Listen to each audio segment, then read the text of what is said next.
The following show features stunts performed by professionals or under the supervision of professionals. Accordingly, Valley TNTV and the producers must insist that no one try this stuff at home.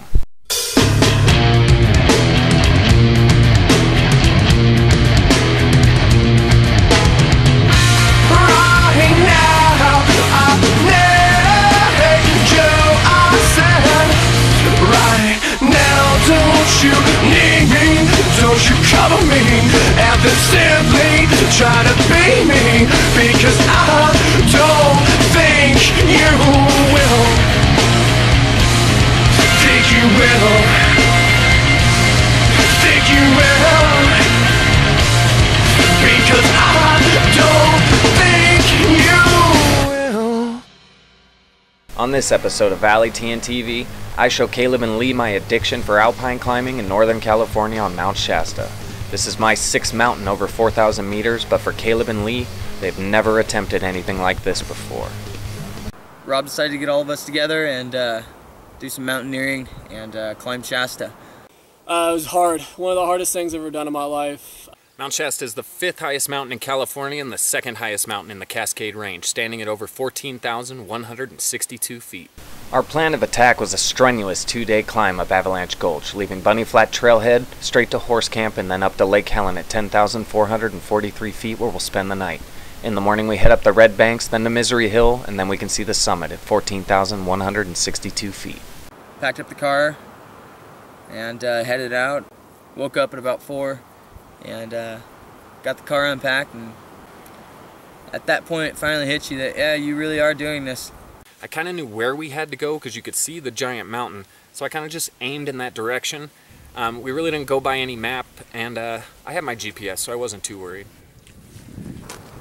We threw our gear on, we stared at the mountain, and we decided now's the best time as ever. So we decided to head up to Horse Camp. Leigh, where are we at? We are about not even a quarter up the way of Mount Shasta. No, quarter's not even close. 7,200 feet, which still leaves a long way to go. Trying to get to Horse Camp under 2 hours, right? Yeah. 2 hours? We're not doing it. Halfway through the beginning of the hike, we were hiking through some trees. We decided to try to get a spot on our location. Whose idea was this? Shut up. I did take him across a very steep section of ice and probably should have put our crampons on. Horrible idea, considering if one of us fell, we were straight down to the bottom of that hill. It was pretty intense. I had to move very, very slow, dig my foot into each spot I stepped in. As we started to approach Horse Camp, Robb decided to pull out his GPS. Yeah, he took us about 4 miles off trail. We realized about, I don't know, a half hour ago that we were desperately off route by about 3 miles. So to compensate, we're skipping a stop and bypassing it and kind of making our own route to the, along the Sergeant's Ridge right here. Caleb, how you feeling? This is steep. I'm tired. And it's actually a little easier if we do bypass it, because then we can just shoot straight up the mountain towards Lake Helen, Camp 1. Yeah, we see it from right where we're at right now. It's just really high up there.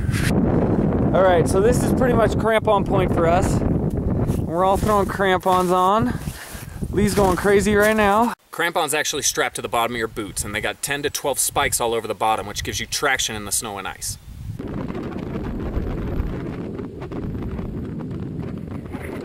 After a little break, we made our way up through the 50-50 hills, which is a bunch of little embankments that you kind of have to weave in or around. So we're coming up the 50-50 flat, right in the middle of Avalanche Gulch. So you can spot the two behind me. Once we started initially hiking and started going, that's when you realized exactly how much effort it's gonna take. You're doing great, Leigh. You're doing great, brother. Woo-wee. It's actually really repetitive. And this is where runners and extreme athletes kind of know what I'm talking about. This is when you just lock yourself away inside your head and let everything disappear, and I'm just focusing on one foot in front of the other. Robb was smart enough to bring a pulse oximeter up to the mountain with us.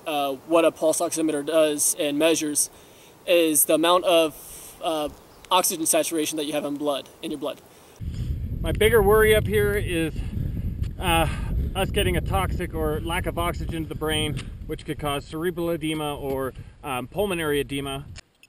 So right now his heartbeat's at 114 and his pulse ox is at 93.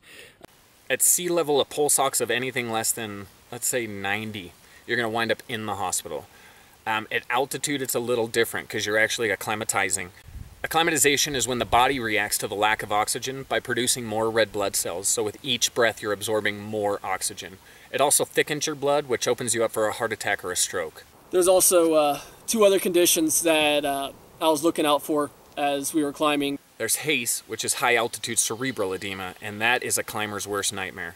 It comes on quickly with no warning signs, and your brain is actually swelling inside your head. Eventually leads to death if there's no one around to save them. Because dying is a big factor. It definitely can happen at any time up there. The other condition that we had was HAPE, high altitude pulmonary edema, which is the same fluid leakage except it's in your lungs.